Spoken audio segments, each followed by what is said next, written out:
And we're on. Shalom, shalom, shalom, everyone. Welcome to the UZZIEL lEWI channel. My name is UZZIEL lEWI, one of the teachers of Congregation Beit Chakma Ubina, located in Brooklyn, New York, in the Red Hook section of Brooklyn, New York. Our address is 382 Hamilton Avenue, Brooklyn, New York, 11203. Today, I haven't done this in a while with my brother, but let me just adjust this microphone over here a little bit better. First, let me start off by saying this. This morning I woke up,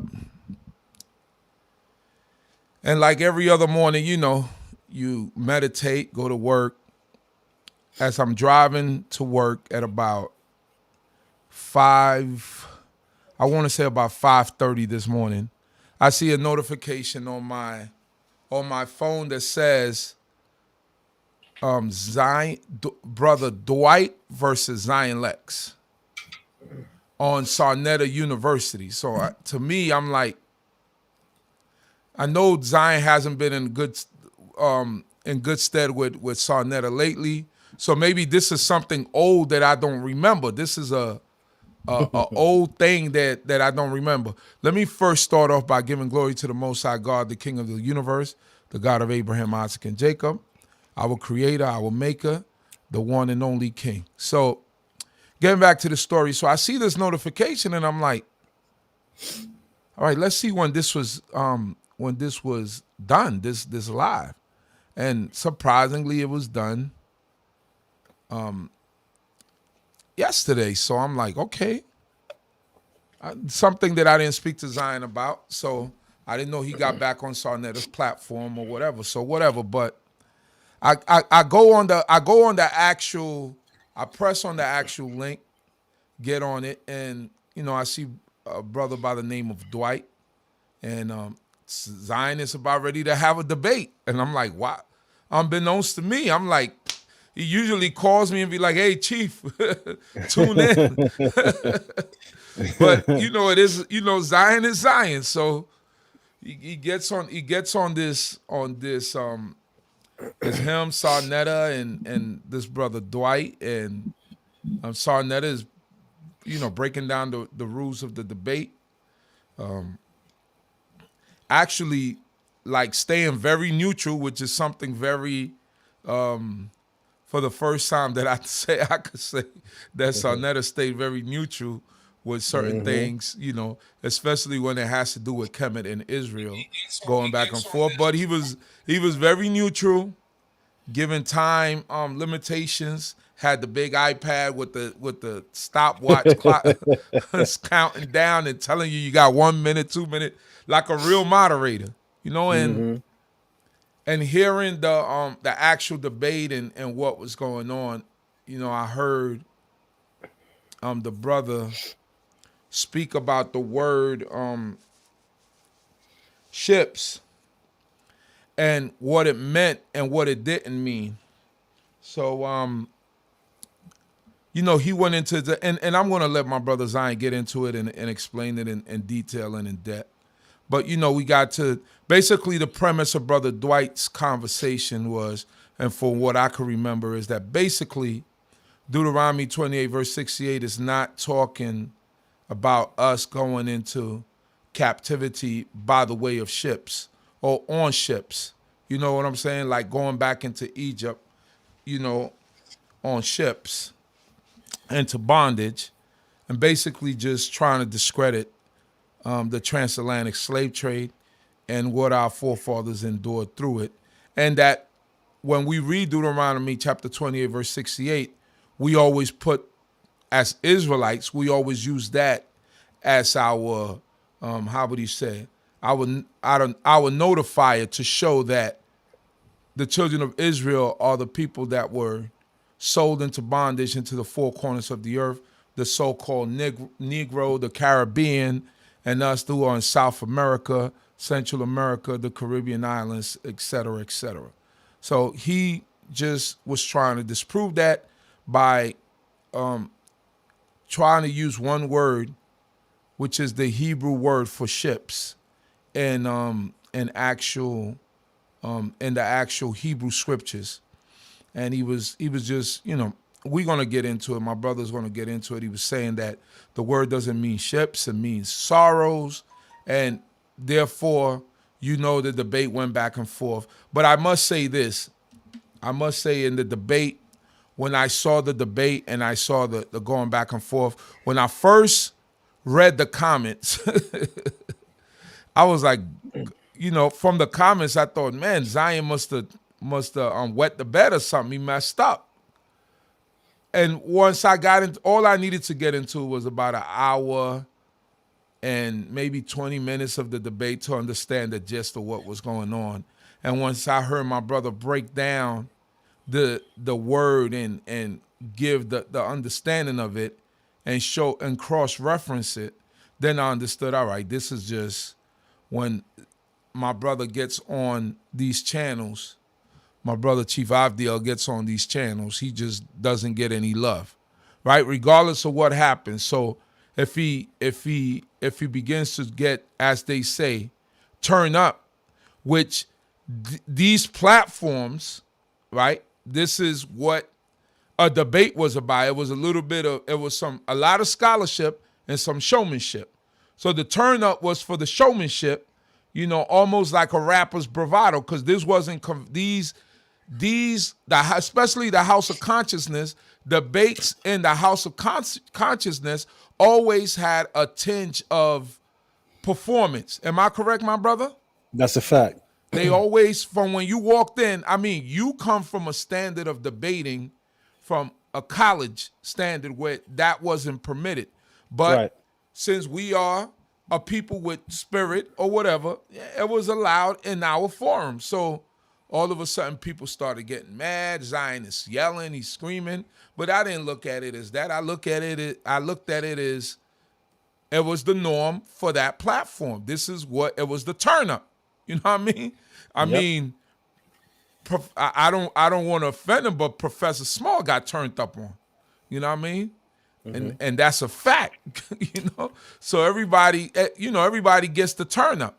And if you don't come correct, and if you come weak, anybody could turn up on you. Shaka Atmos, you know what I mean? All the people that were on that channel had the turn up button, right? Yep. So besides the scholarship, there was always the turn up. So in reading the comments, it just seemed like, man, that my brother wet the bed. But looking at the actual, like about an hour and 20 minutes of this debate, I understood exactly what was going on and who was in control. So needless to say, I called my brother several times this morning.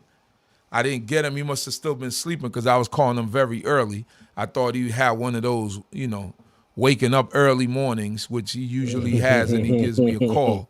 But he didn't, and he called me back later, and we talked about this, and this is how this conversation came about. So, my brother, how are you? My brother, Chief AVDIEL lEWI, a.k.a. Zion Lex. How you I'm doing, my doing brother? well, Chief. I'm doing well, man. I'm feeling good. I've been under the weather today. I Okay. had a sore throat all yesterday, Right. and sometimes with a sore throat, I might wake up the next day with a mild fever. So Okay. I have a mild fever right now with a sore throat, which actually went to me not even doing the class that I normally do on Tuesday night, um, making this a better option per se. Having said that, man, I'm feeling great. I'm in good spirit, and I'm just enjoying life, man. I hear you. So, prior to this debate, did you have any idea what was going? All right. Prior to the debate, did you know anything about this particular brother? Who obviously, how did the debate come about? First of all, So Sonata reached out to me behind the scenes early last week to tell me that he had a brother that came on his platform, and the brother mentioned my name several times, and would I like to defend my name and respond to the brother? So I told him that I had already actually seen the video because people had already told me, and I told him that I definitely would do that. So that's what we wind up doing. We We organized the time. We got Dwight on the phone. What was interesting about getting Dwight on the phone, the first thing that I said to Dwight is, the reason why I'd like to respond to you is because you went on Senator's platform and said that I don't know Hebrew. And he said, to my surprise, nah, Zion, I would never say that, man. And Senator could vouch for it. I even mentioned this last night. He said, I would never say that. I know who you are. I'm not going to say you don't know Hebrew. He says, I don't think you as proficient as you say you are. And I got some issues with, your interpretation. So, let's get it in. I said, all right, let's get it in. And I told him, could we do it tonight? And he was like, nah, we're going to do it the 16th or the 18th. And I said, Senator, you see where we're going already? I said, he called my name in the video several times, said, I don't know Hebrew. I'm basically lying when it comes to the language and getting by. And when I call him out on it to say, hey, let's meet face to face, let's actually debate on it. Now it's the excuse. We're going to wait to the 16th or the 18th to give him time to prepare. Right. Even though in the video that he originally did, he continued to say that I'm a nobody, I'm irrelevant. He doesn't even know why people listen to me. But then when I get on the phone, he now says, I need time to prepare for you. Right. So you already know how I am, man. Yeah. I let him have it for that. I let him know that, he was fake. You shouldn't be calling out somebody's name if you don't really mean the accusation. And, one thing about me, Chief, I'm a straight shooter. And what I like to tell people is sparring with someone is different from shadow boxing. Everybody looks like they could box when they shadow boxing. Right. Getting in the ring with somebody is an altogether different skill. That's right. So a lot of these guys, they tend to talk about me when I'm not there. But whenever I'm in the ring, and I say whenever I'm in the ring with them, it always goes in a direction opposite from what they said it would go. Right. So, what do you think pushed this brother to call your name, and what was the reason as to why he called your name? What was the specifics as to why he put your name in his mouth? Well, since we talking boxing, Chief, let's keep it there for a moment. If I'm an up and coming fighter and I want to grow my name, I'm gonna call out the heavyweights in the division. I'm gonna call out the people who got big names, because I'm gonna use their fame and their notoriety as a stepping stone. Makes sense. Right? Makes so sense. They've been trying to do that with me for the longest because he actually belongs to a very small group, and they've been trying for many years to use me as a stepping stone to bring more attention to what it is that they do. And my thing is, I don't mind that. We can do that. That's perfectly fine. I don't mind that. But if you're going to be disrespectful at the same token, where you're using my name and my notoriety to give you a name and to give you an audience, and you're being disrespectful, why should I participate in that? Got you. Yeah, you're right. You're right. I agree with that. I mean, you can't use my name and expect it to go peaches. You know what I'm saying? You got to be prepared for whatever it is that comes at you. So let's get into the into what the conversation was about. What exactly was the discussion, the debate about, and what was it that what was the point that he was trying to convey? His point is everybody in the Israelite community, myself included, does not understand Hebrew grammar. And this is the reason why we have such a horrible perception of what the Bible is teaching. He says that we grossly neglect the rules of language, i.e. grammar, when it comes to interpreting the text. And he said with the matter of Deuteronomy 28, it just simply is not what the Israelite community is validating it to say that it is. He admits to what is an interesting comment. He said he used to be an Israelite. And he said when he studied more in the Hebrew language, he realized that the entire doctrine is incorrect. So now what he basically does, he says he does not believe that any of the biblical characters exist, but he does follow and hold on to the moral compass of the Bible. I thought that was a very interesting statement. That's very interesting. Because you don't believe in the people that gave you the actual text or the Right. laws, which I assume that that's what he's talking about. Yes. The morality of the book, but you don't believe in any of the men who actually gave out these words. So Exactly. that's Exactly. crazy in itself. So let's get into it a little bit. Do you have the slideshow up? Do No, I you have it? definitely got my PowerPoint ready. Your Yeah. PowerPoint. So Yeah. let's get into it a little bit so our listening audience might be able to understand exactly what is it that we got into. And listen, brothers and sisters, don't forget to like, share, and subscribe to the channel. Don't forget to continue to subscribe and like the videos and share them to your platforms, so all your different platforms, so that way we could get the algorithms going and get everything up. So what's interesting is that where did this brother come? Where did he come from, and what's his school of understanding again? I know you gave it to me. What is Right. his school and his teacher? Right. So he comes from a very, very, as I said, small knit community. They call themselves Paradigm. Paradigm. Very interesting name. They call themselves Paradigm, and their main thing is to come into the Israelite community, to exploit it, to teach Hebrews the Hebrew language. But ultimately, what they're also teaching is they're teaching that the things that the Bible is saying is incorrect. In fact, Dwight last night was actually trying to correct the Masoretic scribes to say that they were incorrect. Oh The people wow. who scribed the Torah were incorrect. This is a guy that barely has 3-4 years of reading Hebrew, but Right. now he is going to style himself as an authority to correct the Masoretic scribes. Any serious scholar of the language and the text and the culture knows that the Masoretic scribes is a very intense system, as it were, Right. very rigorous discipline, as it were.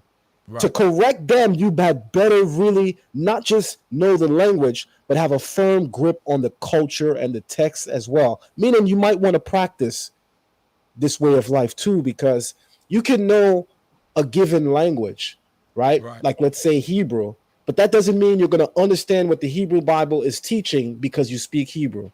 Right. There's people that live in Israel today who are Christian, and they read Absolutely. the Hebrew Bible in Hebrew, yet they still see Christianity.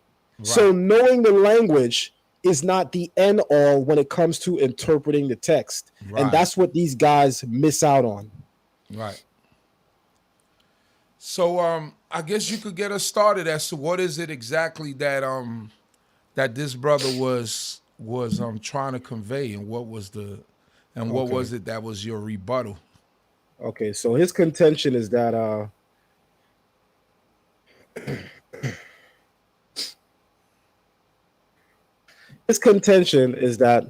when you analyze Deuteronomy 28:68 from a grammatical perspective, All right, to everyone out there, this is Deuteronomy 28:68 in the Hebrew and the yes, original text. All right, so yes, don't be confused. Some of you might not understand Hebrew, but this is Deuteronomy 28 verse 68. absolutely. I also have some key terms highlighted in yellow that were focuses during the dialogue. Deuteronomy 28 opens up by saying, We heshivka, We heshivka. The root shuv means to bring or to return. That's the shoresh or the root. The letter wav is what we call the wav consecutive. The last letter is a kaf sufit. It means you. And overall, this verb, which is what it is, to bring, to move, to carry, to return, that's a verb. It's in what we call the hifil stem, which is a causative stem, right? It's on the active end of the 7 major Hebrew verb stems, if I could just point that out for a second. Okay. That would be this verb stem here. So there are 7 major Hebrew verb stems. Active verb stems entail any action that the subject of the sentence is doing. Passive verb stems entail any action that the subject of the sentence is receiving or that someone else is doing to the subject. The one reflexive verb here, hitpa'el, that's basically telling you that the subject of the sentence is doing something to themselves. And if I was to get super technical, I would say that even the nifal verb stem can sometimes be a reflexive verb stem, meaning this verb stem right here, nifal, can sometimes behave as a reflexive stem as the hit pa'al.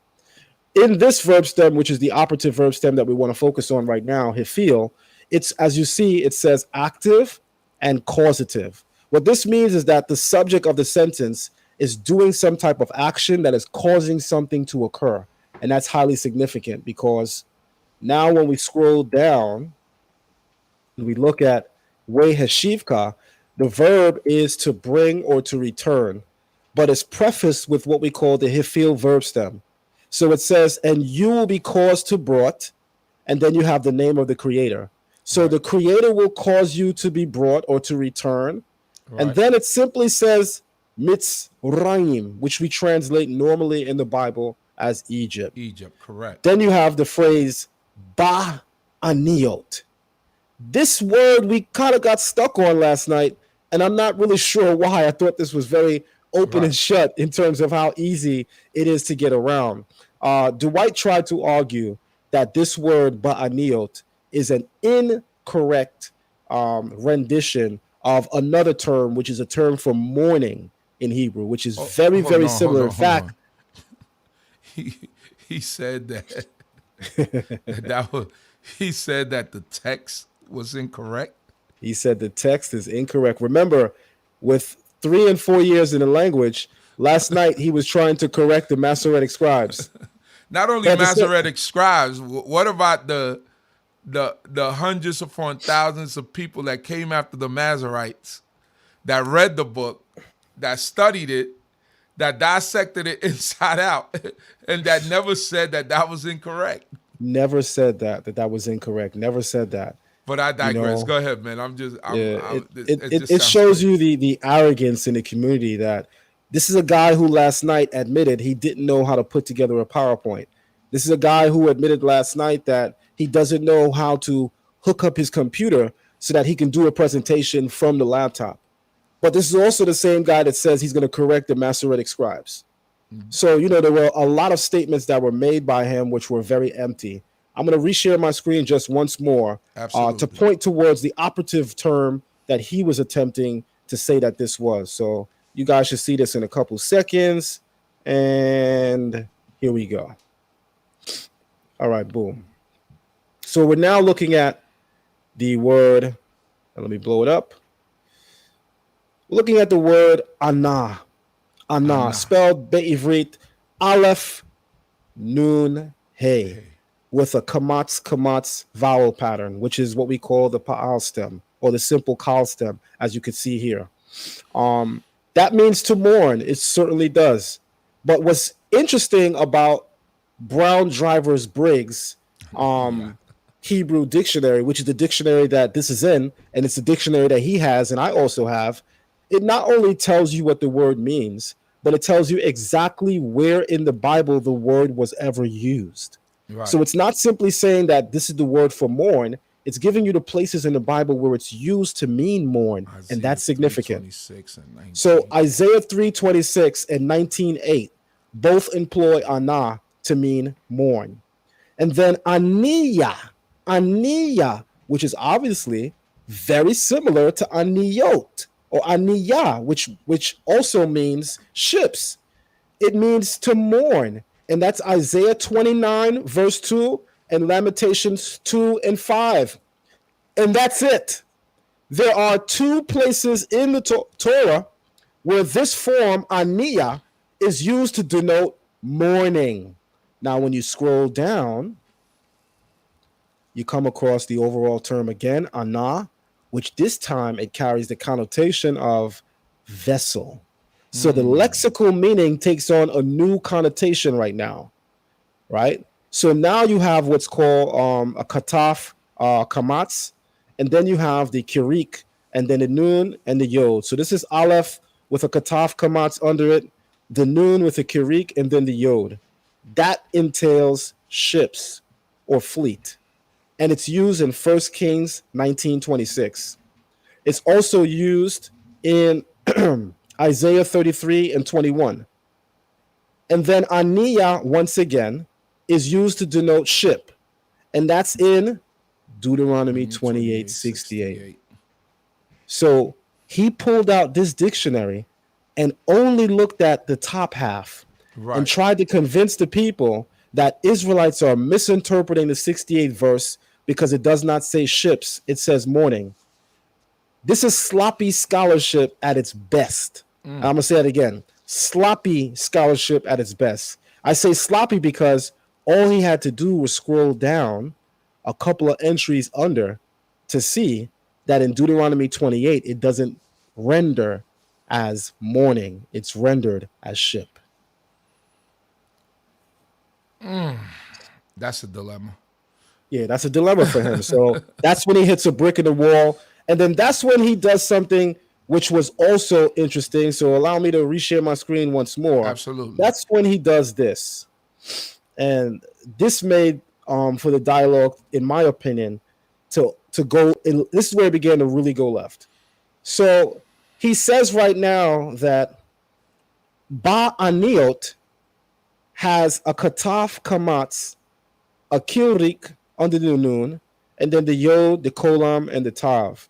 And he tried to say that the Masoretic scribes got the spelling incorrect. He first said Zion Lex doesn't know how to spell the word.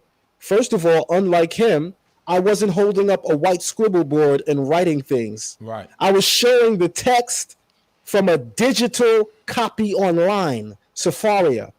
So I'm not the one that's spelling it. It's a digital copy of the Torah that's online that everybody can access, safaria.org. He then goes on to say that aniot is a translation and a misinterpretation and a misspelling of the term from morning. So he's basically saying the Masoretes got this wrong because in context, this means to mourn. And But you know what's and just for a second, I called about 3 people that are yes, very proficient in the Hebrew language, yes, and I ran it by them, and I said, "Does the word mean ships or does it mean sorrow?" They said, "Well, sorrow. It wouldn't be sorrow because the word sorrow, it sounds similar, but the word sorrow will begin with an iron." They all said that. yep, yep, They all said it will begin with an iron. yep. Well, you do have it with an aleph as well, Right. definitely in the Torah. Right. However, the greater point here to make is that even the dictionary that he's using Right. to try to dissect my point is agreeing with my point. Right. And that was the most embarrassing thing And that about was what the he most did. important thing. Right. Right. And as I'm even going to highlight this comment.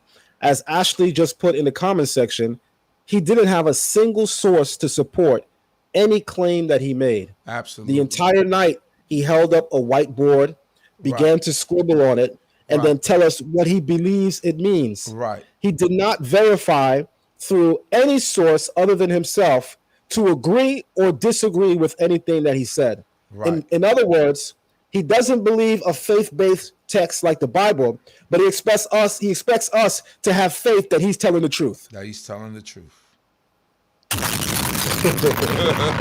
That Which is was interesting. that was making me laugh during the debate too. The bomb Which drops. is interesting because these guys, they laugh at the Bible and the belief system, but the contradiction here is that he wanted us to believe that he was telling the truth That he was telling because the he truth. simply did not provide any sources to verify anything that he said.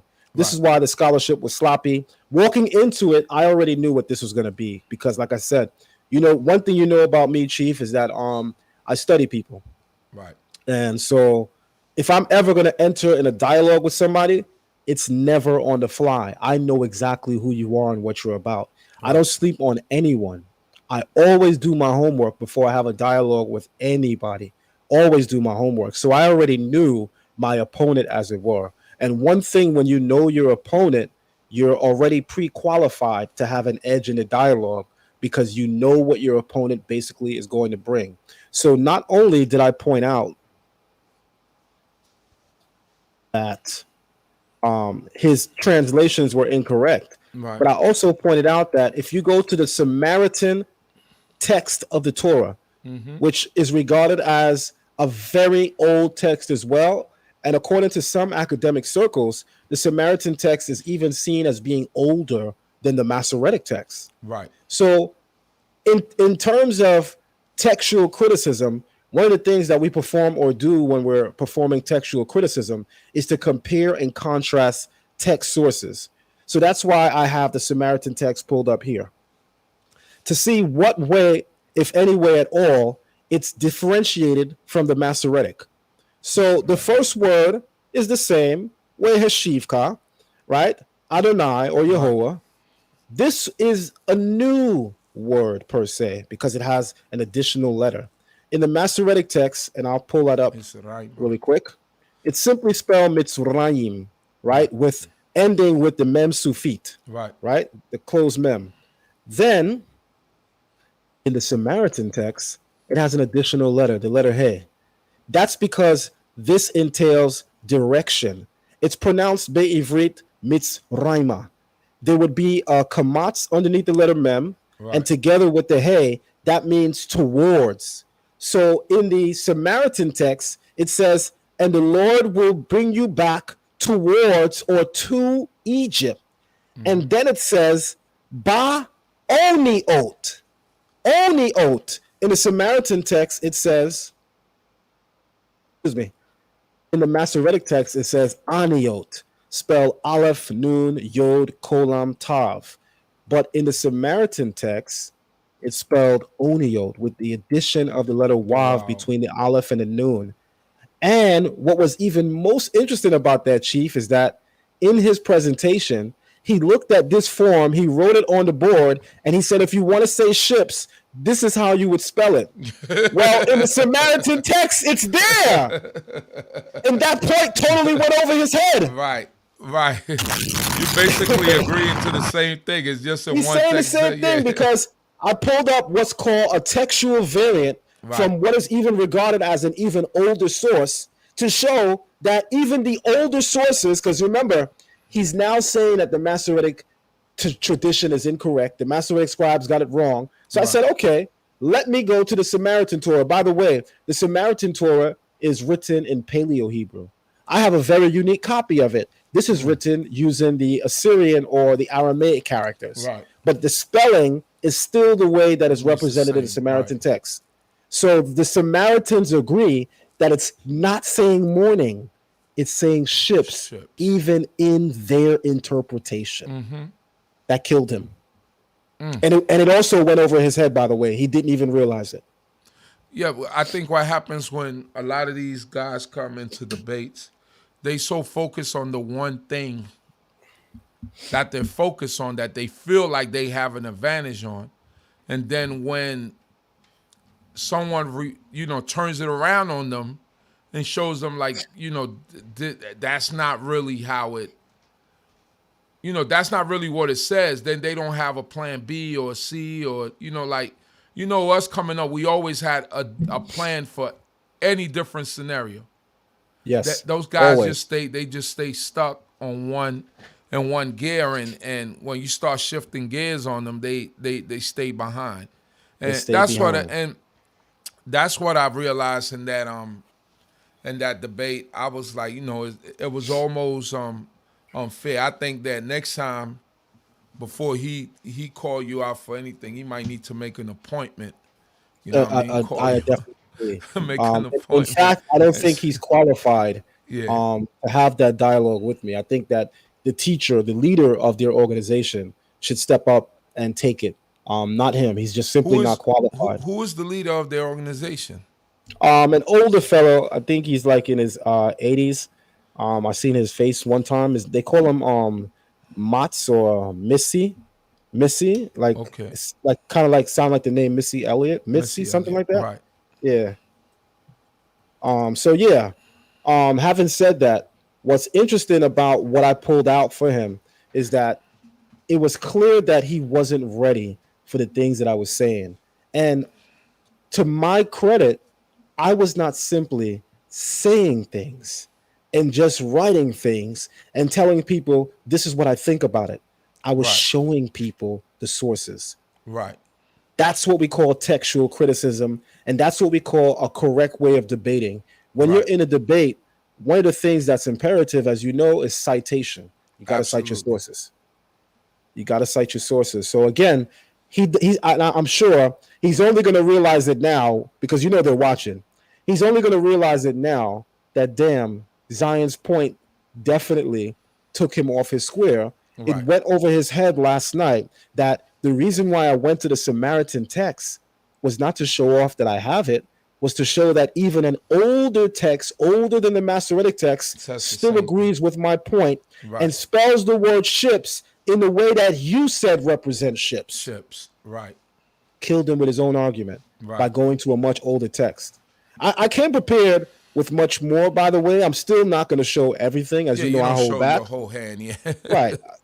As you know, I don't hold back. There's a lot of things that I have on deck ready for this Right. dialogue. A lot of things that I have on deck. But, some of the basic elements that I was trying to convey is, for instance, the top half of this chart are prefixes. The bottom Right. half on this chart are suffixes, Suffixes. right?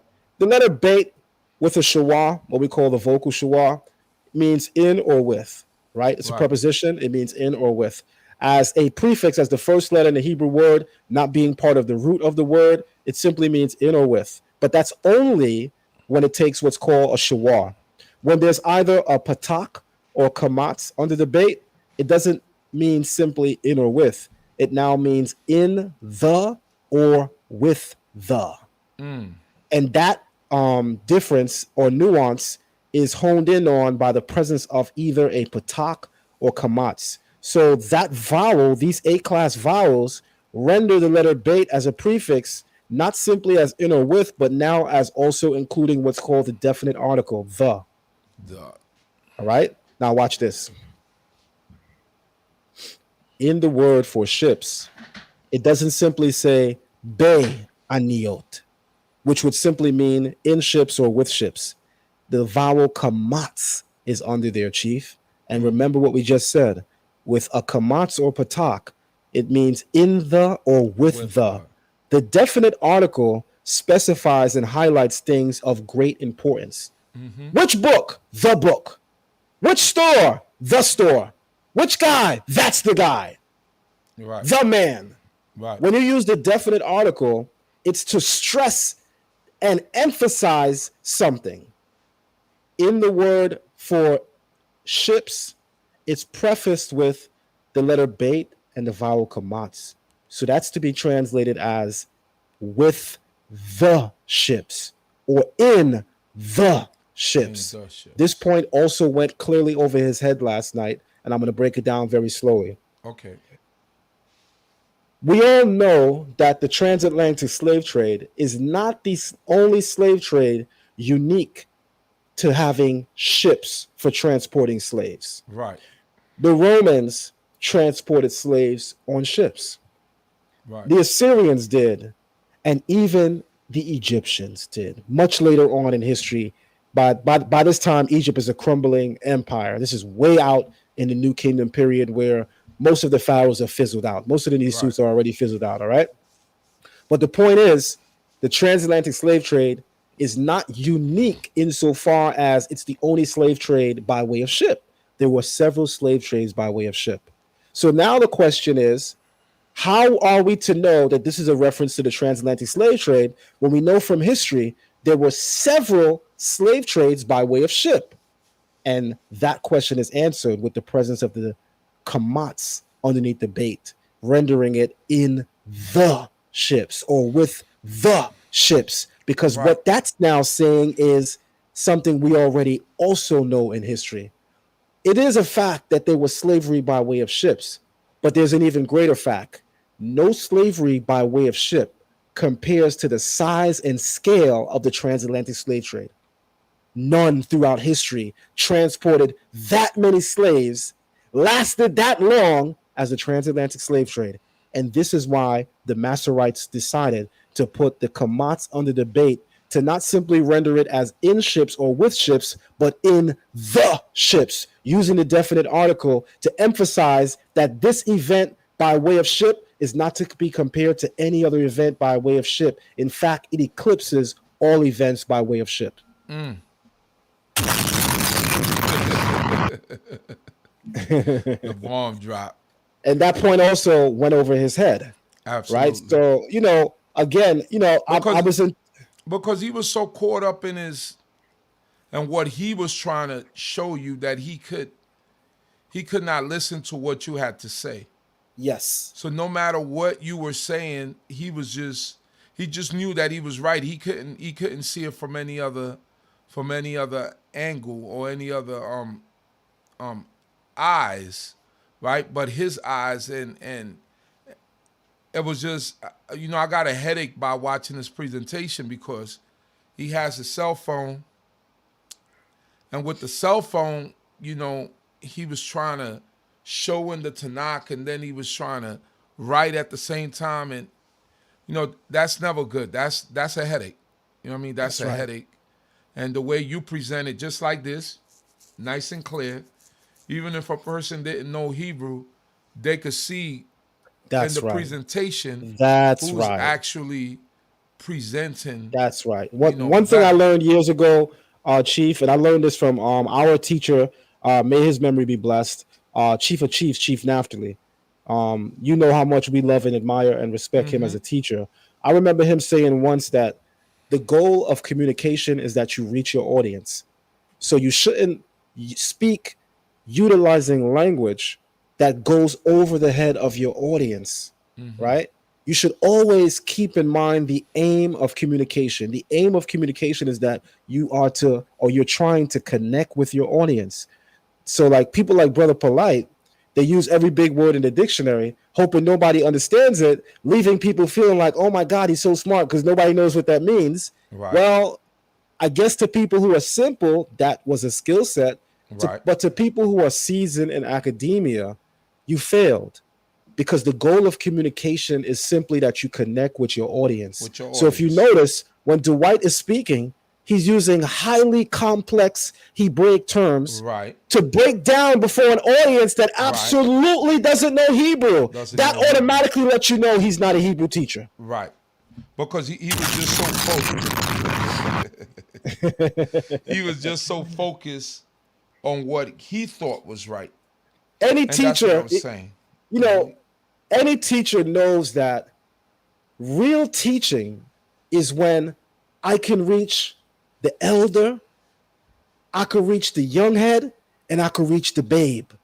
If I could reach all three of those age ranges in my dialogue, then I've succeeded in the goal of communicating with my Absolutely. audience and connecting with them. The goal Absolutely. of communication is that you connect with your audience. With your Why are audience. you using highly complex Hebraic grammar terms that no one is familiar with other than the people who actually know grammar, such as Right. myself and some of the other people that were viewing? Right. Remember, the goal of communication is that you connect with your audience. So if you notice, everything that I said, I was careful to delineate and define before I went into a full, interpretation. I wanted to make sure that everybody's on a certain level. I didn't want to leave anybody behind. And Behind. that's the mark of a real teacher. Absolutely. And that clearly is what came across on the screen.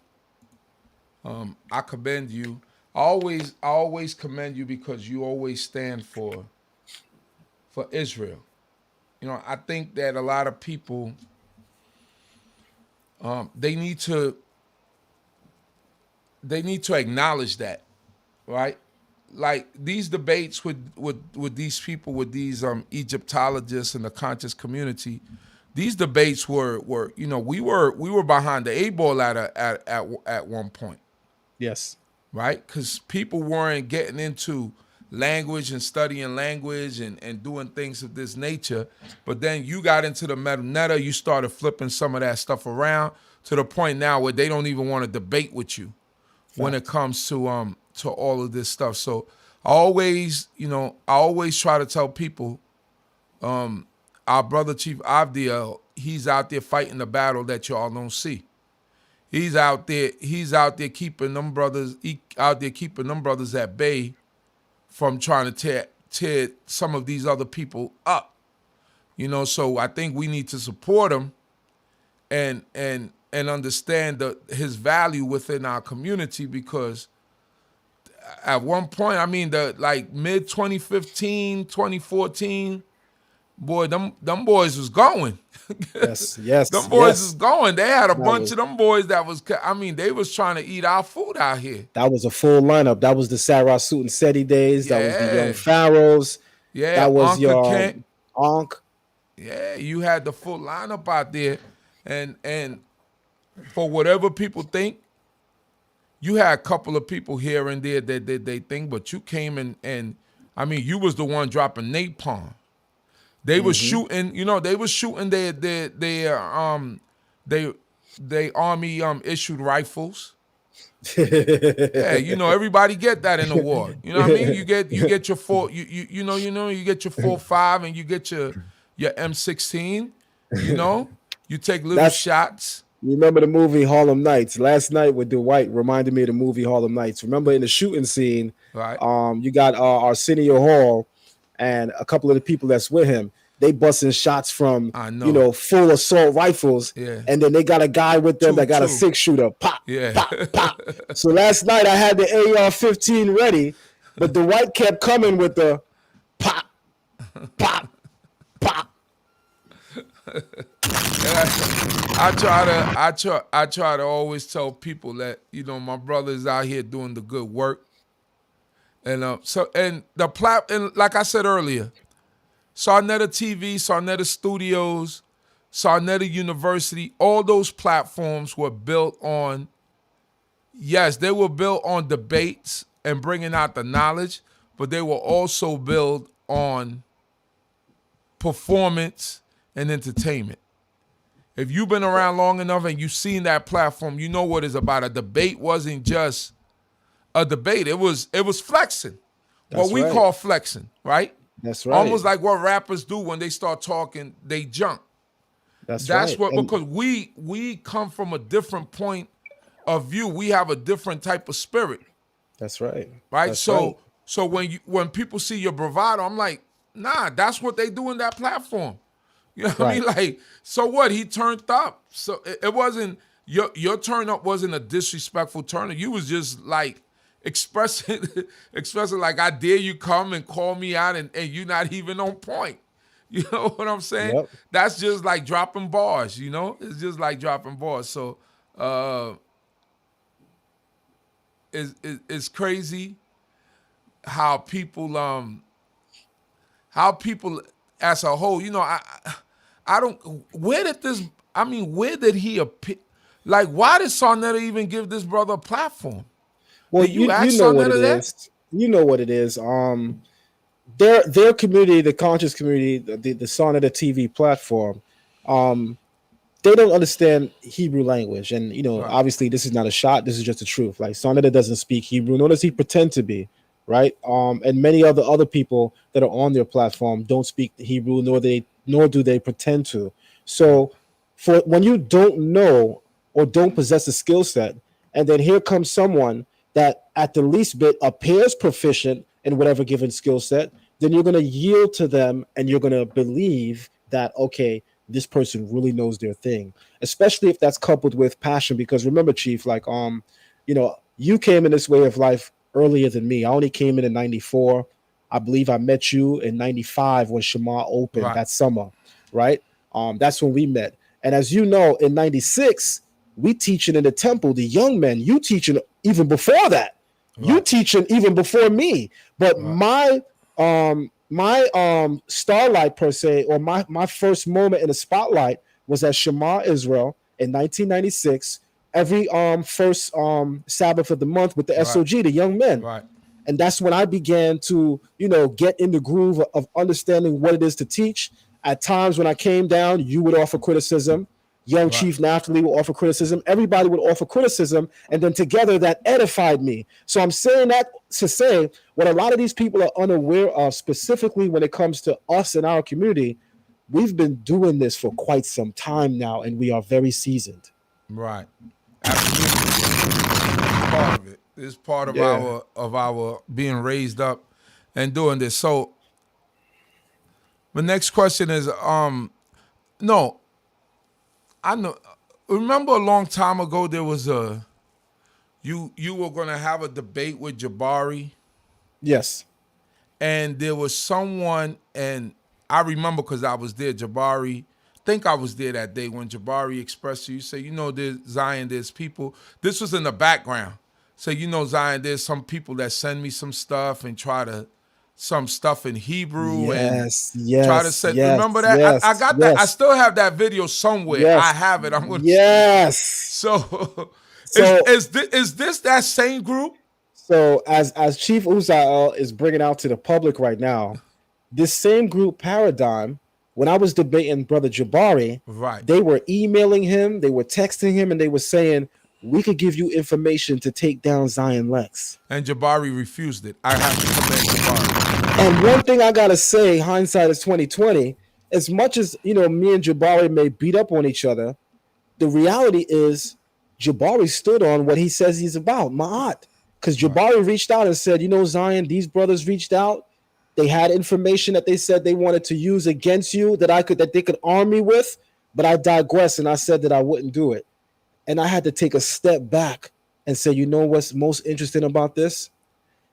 You have Israelites in the Israelite community, such as a Captain Tazariak, and many others like them that will sneakily diss me, publicly diss me, but on the Kemetic side, you got people who are coming to them and arming them to take me down, and they say, nah, it's not that serious. So I'm out fighting and defending the Bible, and I got Israelites putting knives in my back. This is interesting. Well, that's always the conditions of the battle. That's how it is. I mean, if you read the history of the Maccabees, you had some Israelites in there that was making Israelites, not circumcise their children and trying to buy the priesthood and all types of stuff that was going on and wretchedness. So that's a fact. Don't even worry yourself about that. I told you a long time ago, stay focused on what you're supposed to do. Right. Don't try to look for friendship from some of these. The people who are cool with you, they're going to show themselves from the beginning. Even if you bump heads with them and you clash with them, like, you're going to know who are the people who are your friends.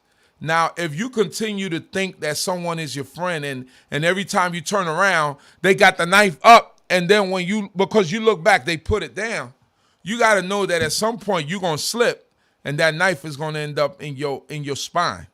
Yep. So you have to just understand who are those people and keep them at bay, and you could say shalom, but understanding is the greater part of it all. It said get you knowledge, get you wisdom, and above all you're getting, get what? Understanding. Get you understanding. For many years, shout out to my brother Moray William Brown, that's also in the comment section. He's the leader and head pastor of Boom Church in Atlanta. Which is an Israelite-based organization. Hallelujah. Shout out to you, my brother.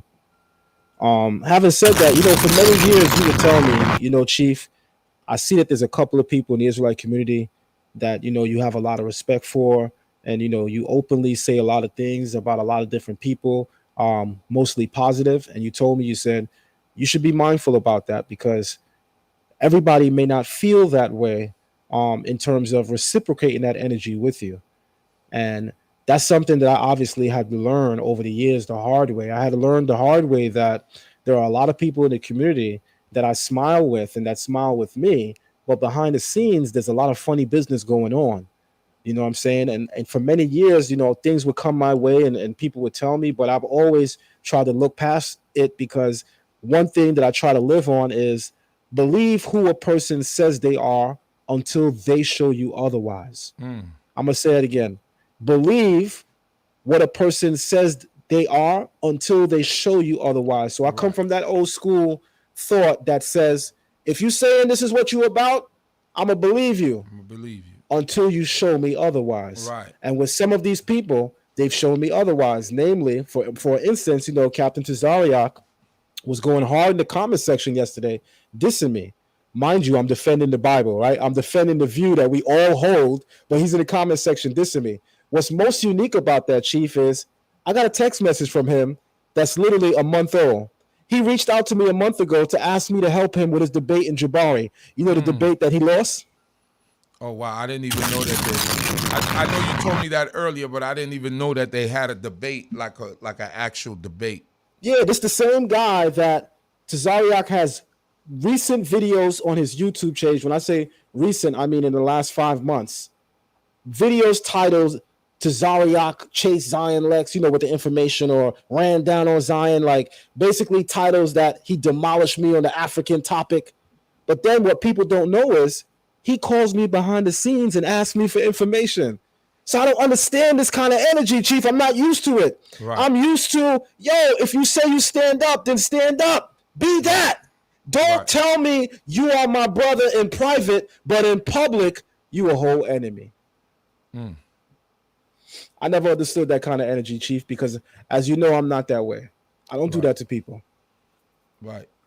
Well, like I told you before, you have a job, you have an actual God given duty, and you don't have to worry about everybody else, because a lot of them, a lot of that stuff comes from, and I'm not. This is just a general statement. It's not aimed at anyone, but a lot of people sometimes get jealous of what you are and who you are and Okay. what you know. A lot of people are afraid of what you don't. And the only way that they could find to make you or to put you down is by bad. He don't know what he's talking about. He Right. talking something crazy. That's not Israelite doctrine, and this is what people do. This is human nature, because really in some people's hearts and minds is the jealousy or an envy that they have for the things that you know. So God blessed you with that mind. He didn't bless everybody else with it. You know what I mean? So you look at your blessing and you continue to keep trucking and keep moving forward, so that way you don't have nobody blocking your blessings, because all that the peripheral stuff is the stuff that will distract you. That's why they put blinders on horses, because if he saw the horse next to him, he'll be turning his head and he'll be, That's right. you know what I mean? So you got to have that tunnel vision and know what's your goal and where you're Right. supposed to go to, and stay on that, man, because everything else is just white noise. You know what I That's mean? a fact. Or That's a everything else is fact. just white noise, and it's just gonna distract you. And you don't need that right now. You're on a good trajectory. You're doing what you're supposed to be doing. Right. You got, you have your and for all those in my channel, if you want to go to if you want to have a nice starting your Hebrew and understanding Hebrew, please go to my brother Zion Lex. If he could just give his email address for those who are looking for a Hebrew beginners course and intermediate course, and I know he got quite a few courses going on, but go see my brother Zion Lex. He's going to do Oh a yeah. real great job with you, and Oh yeah, putting man. you on with this Hebrew. So whenever you can, just put that email information up there. They'll be able to see it just like they see it on your channel. Just Okay. put up your email information so that people will be able to see it, and that way they could subscribe and do everything that they. So right there, right underneath there, it's scrolling along. See my brother Zion Lex scrolling along his stuff for you to be able to contact him. So yeah, don't stress yourself out with these people. They is man, you got your whole future ahead of you. You don't have to. I'm telling you straight up, there is nothing that you gain from that. And Right. I understand the whole brotherhood thing, and we're supposed to be brothers, but when people constantly show you that they're not, then what do you expect? Everybody's not going to like you. That's a fact. You know what I mean? That's a Like, fact. and that's life in Israel and no Israel. That's a fact. Don't expect everybody to like you, and don't expect everybody to Right. give you a hug and to say Zion. We love you, because it's just not like that. And I get that in life. That's how life is, right? And it's no disrespect to them, but that's just how life is. And You Yeah. just move on, bro.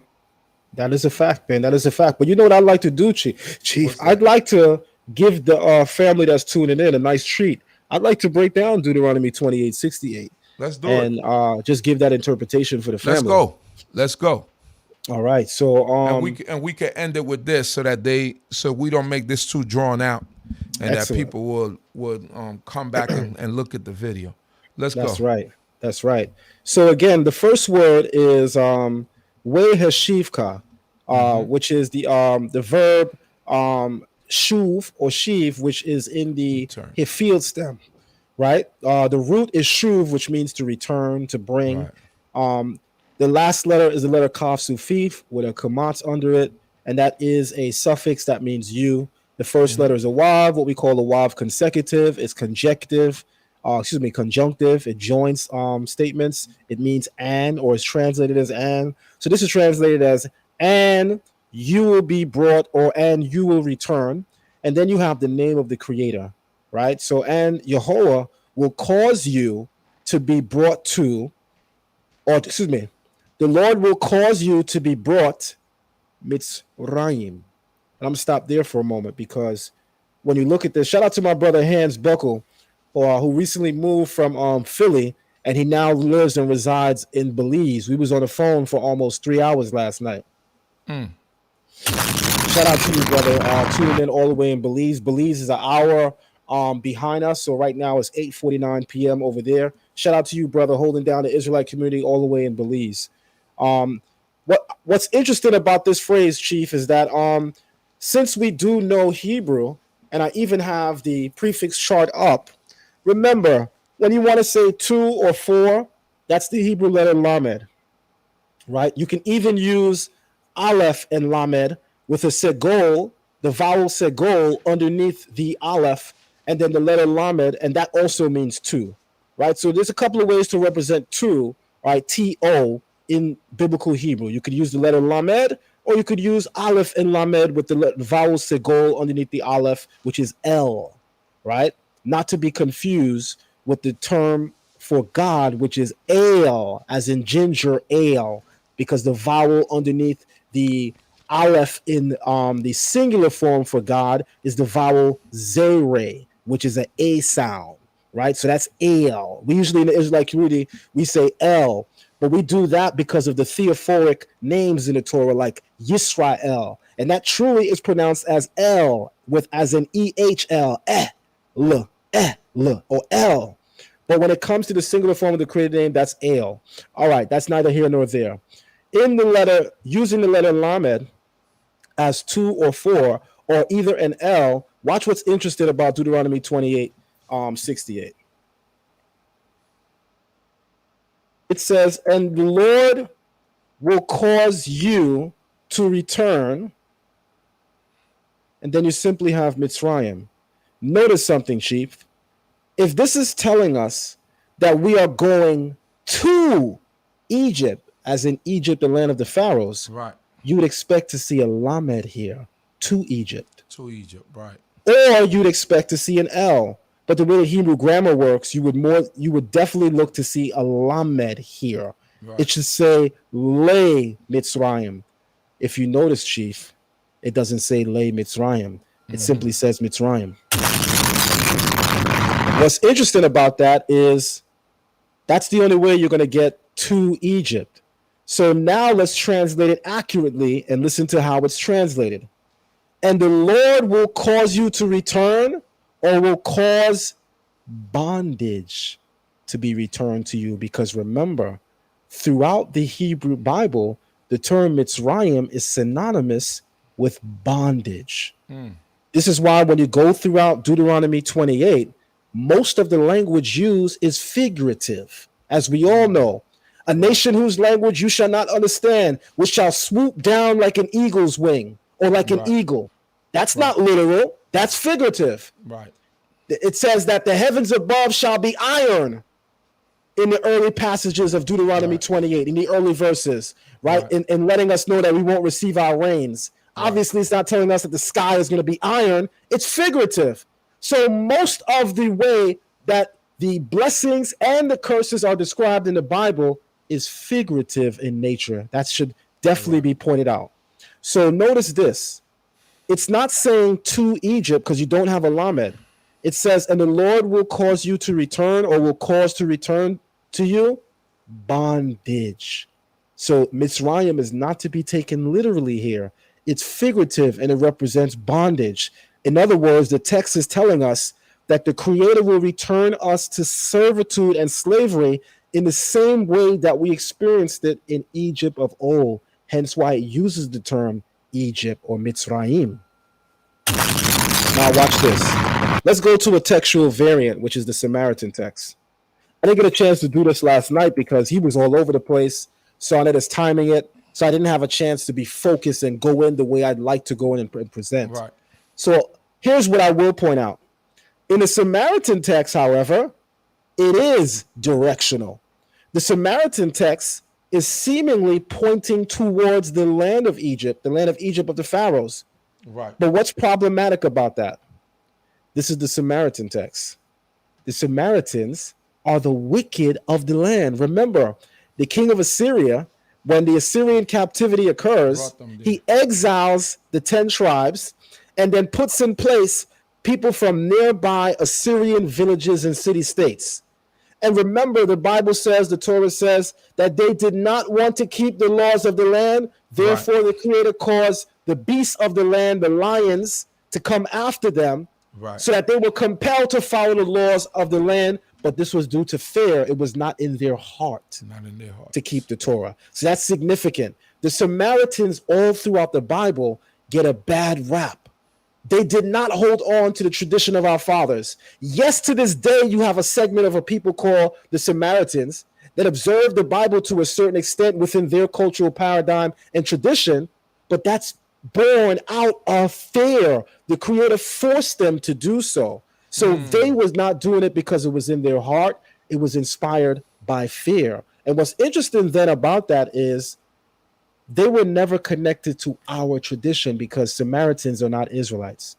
Remember, while we might not all agree, right? I know that this community is a very large community, the Israelite community. You have people that read the New Testament. You have people that don't read the New Testament. However, there are some key things that are mentioned there that's going to be significant in this moment. There's a person in the New Testament that is introduced as the Good Samaritan. Question: why is he called the Good Samaritans?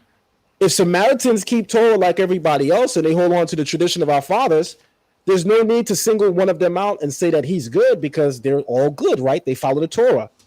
But on the other token, the reason why this person is represented in the New Testament, and I want my Messianic brothers and sisters to jump in the chat room and agree or disagree, the reason why this person is styled as the Good Samaritan is because Samaritans overall had a very bad reputation post-temple, post-Second Temple, to the extent that if you find a good one, you're going to call him the Good Samaritan. Right.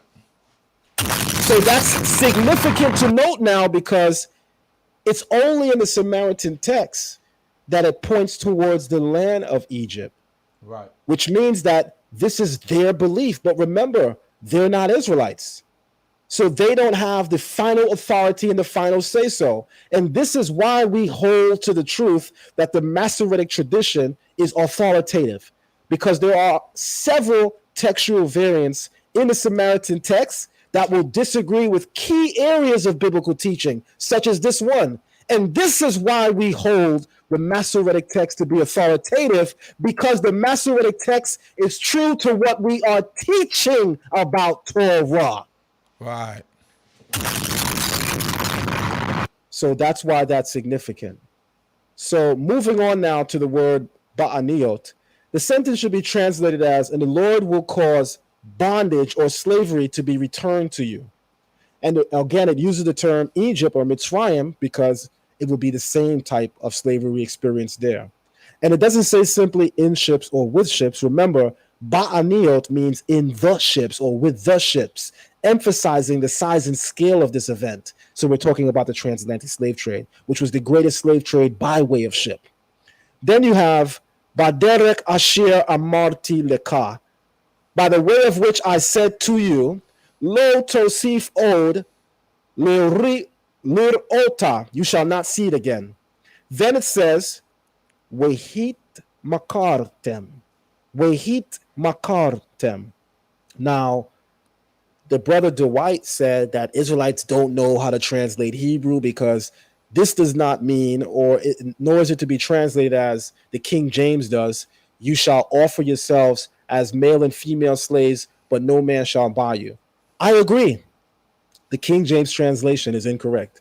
But even more important than that, Chief, the guy who's telling us that, Brother Dwight, he just found that out 4 years ago. As you know, we've been knowing this for 2 decades. Me, 3 years shy of 3 decades, and you already 30 years in. And our teachers 40 and 50 years in. We've been teaching that the King James Version is incorrect. We've been teaching that Lashawan Kodash is not biblical Hebrew. Right. Absolutely. So why are they acting like this guy came on the scene and reinvented the wheel and did something that the people who have tenure have been doing? Right. So again, hit makartem, and let me pull up the verb stem for a moment.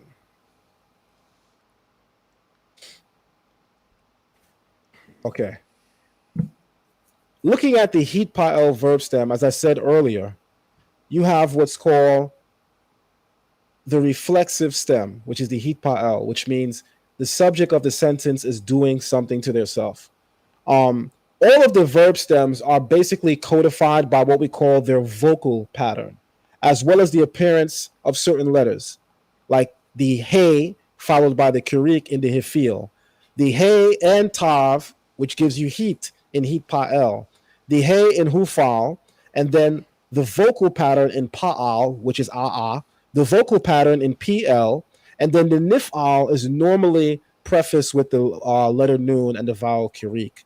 Right, but again, we know verb stems by vocal patterns, the sound, as well as the appearance of various letters. Having said that, now watch this.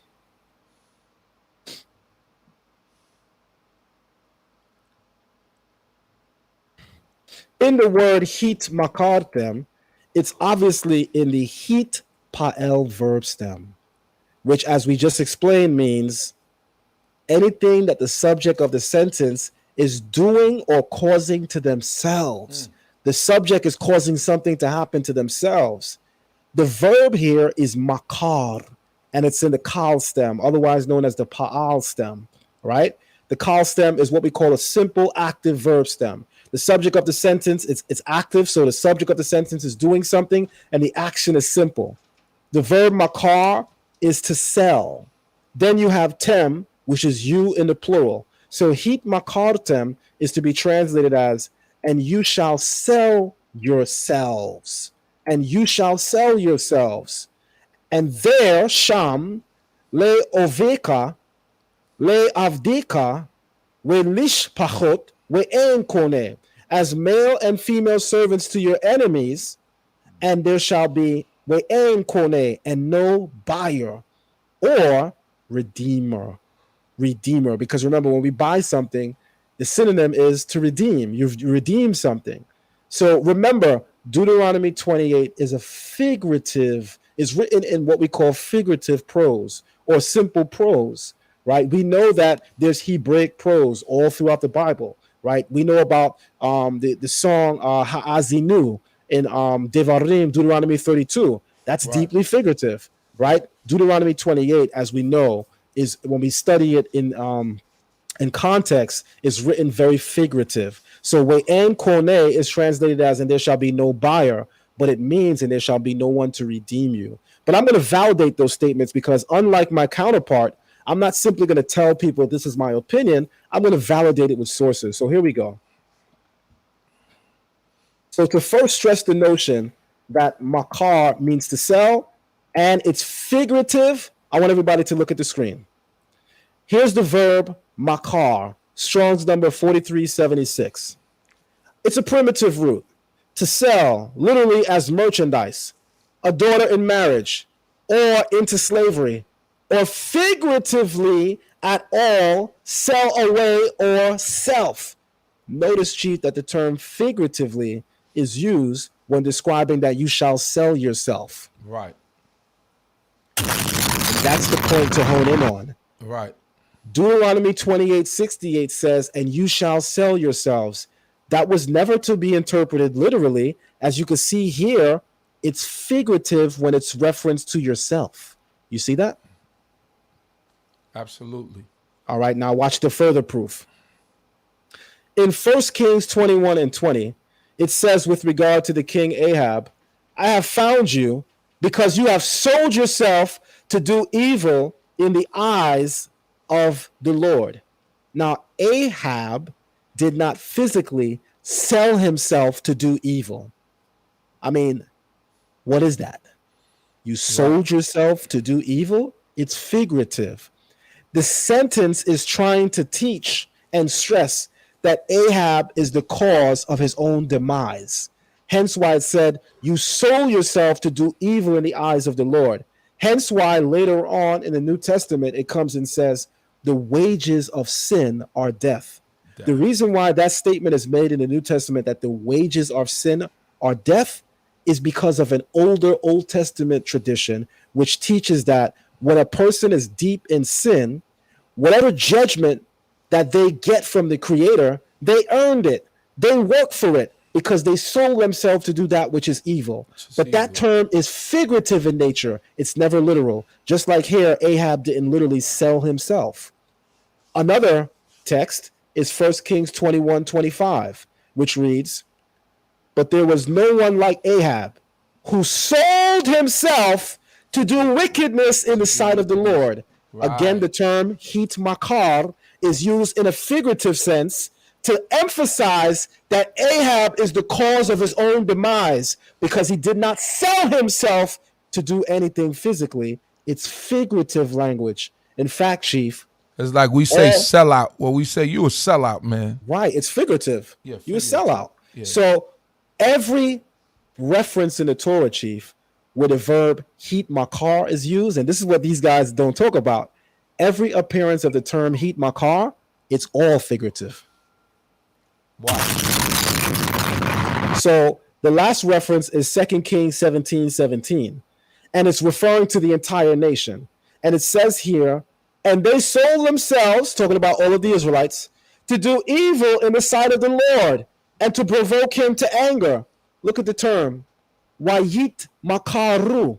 Makaru. The wav at the end denoting they, the plural. Makar to sell. Wayit, the hit pa'el verb stem.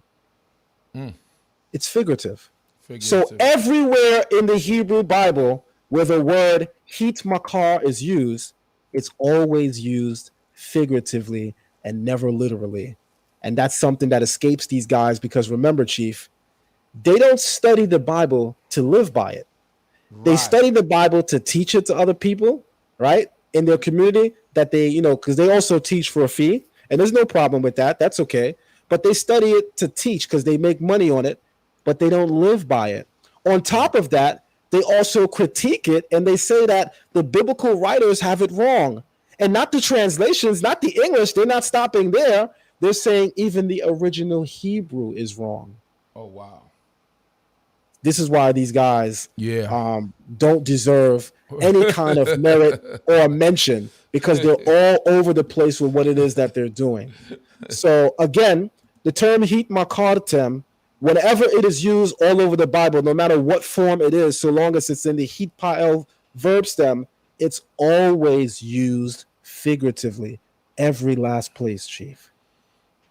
So that means this entire verse is figurative. And the Right. Lord will cause you to be returned bondage, or the Lord will cause bondage to be returned to you. What bondage? The bondage you experienced in Egypt. And how do we know this? Let me share my screen, unshare my screen, and then share it one more time. I'm going to open up Right. Deuteronomy 28:68 independently to prove this point that I'm about to make. Watch this. And I'm going to close out because I know it's getting late. This is going to be the last point that I make. Nah, it's To cool. prove, Take your time. okay, to prove that we're not talking about Egypt of old, watch this.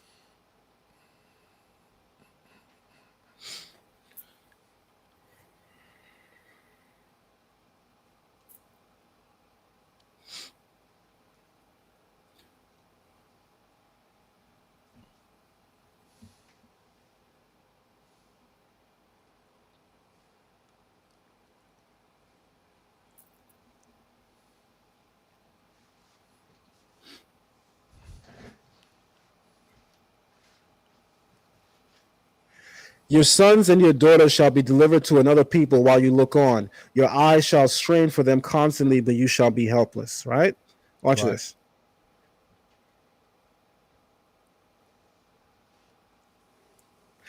This is the operative term and phrase and verse. Verse 36 of Deuteronomy 28 unequivocally lets us know this is not talking about ancient Egypt of old. And this is why knowing biblical Hebrew is a plus when it comes to interpreting the Bible. It's a huge plus, but it's not the end all. You have to also read and study into the culture and analyze things within context. Right. Just because a person knows or understands biblical Hebrew doesn't mean they're going to perfectly understand what the Bible is teaching. Right. Because again, to use that as an example, you go into the state of Israel today and you have Christians that live there. And they're Absolutely. reading the Bible not in English, they're reading it in Hebrew, yet they're still teaching Christianity. Right. So if knowing Hebrew automatically dispels all myths, then you wouldn't have Christianity practiced in Israel today. So watch this. In verse 36, it says, the Lord will drive you, the king you set over you, to a nation unknown to you or your fathers, where you shall serve gods of wood and stone. Wood and stone. Our Perfect. forefathers been to Egypt. Yep. We were enslaved there. Our Right. forefathers served the gods of Egypt because we were enslaved there. They said that this is a reference in Deuteronomy 28:68 to Egypt of old, and they even argue that there are some references in this passage to Babylon. Well, our ancestors been to Babylon. They've been to Assyria. Right. This verse says, to a nation unknown to you or your forefathers, who your forefathers have no experience with, experience. who they have no knowledge of. So Right. this is clearly not talking about Egypt of old, because the Bible is clear that our ancestors have knowledge of them. So this is where, again, Chief, understanding a little bit of what we call common sense comes into play. Right? And this can't simply be resolved because we know Hebrew. You have to Right. also understand things within the context or statement within the context of which it is presented. So again, this is basically saying, and I'll retranslate it now in perfect accordance with what it's saying, and the Lord will cause bondage to be returned to you. It uses the term Mitzrayim because the type of bondage we will experience is like the bondage of Egypt. Then it says ba'aniot, not simply in ships, but in the ships, highlighting and emphasizing the size and scale of this event and how it cannot be compared to any slave trade by way of ship. Baderek asher amarti leka lotis of od lirota. By the way of which I said to you, you shall not see it again. When we left Egypt, the Creator told us that the Egyptians whom we see today and the slavery that we experience, we will never see it again. That's why the verse says, by the way of which I said to you, you shall never see it again. Meaning, remember, it's figurative. So the entire passage can't be figurative, but then this one phrase is literal. So again, even when it says, by the way of which I said you shall not see it again, that as well is figurative, and is basically telling us that the Creator promised that we would not experience the type of servitude that occurred in Egypt. But remember, all of the promises of the Creator in the Bible are always conditional, because the moment that we break our end of the garment of the promise or the contract, the Creator can revert and give us according to the fruit of our ways and our doings. Right. All right. Then it says, "Wehit makartem," and you shall sell yourself. Now, in a very silly way, they say, well, this right here kills the Israelites because the transatlantic slave trade, Africans were bought and sold, and the Hebrew says you will sell yourself. Case closed. No, the case is not closed. Because if you read everywhere that the term makar or hit makar is used throughout the Bible, it's always used figuratively to hone in on and emphasize that the person in question is responsible for the demise or the destruction that's coming to them. So the language is meant to be taken figurative, hence why you see it right here, clear as day, figuratively. With that being said, Chief, I'm done for now. Hallelujah. Thank you once again, my brother. I appreciate the time that you put forth to come on my channel, and we're having a dual simulcast right now. We're having a simulcast, so it's on Zion Lex's Zion Lex channel. Chief AVDIEL Ben LEVI, and it's also on the UZZIEL lEWI channel. I appreciate this. I know we always said we got to catch up, but we got to catch up. We got to do a sit-down interview one of these days again and cover a lot of bases as to the things that are happening. So once again, Definitely. audience, as you can hear it in my voice, I'm a little bit tired. I got to get up at 4 in the morning. So I thank you all for tuning in, praying that the creator of heaven and earth, Yehovah Zeva'ot, be with you all. May the Most High God bless you once again.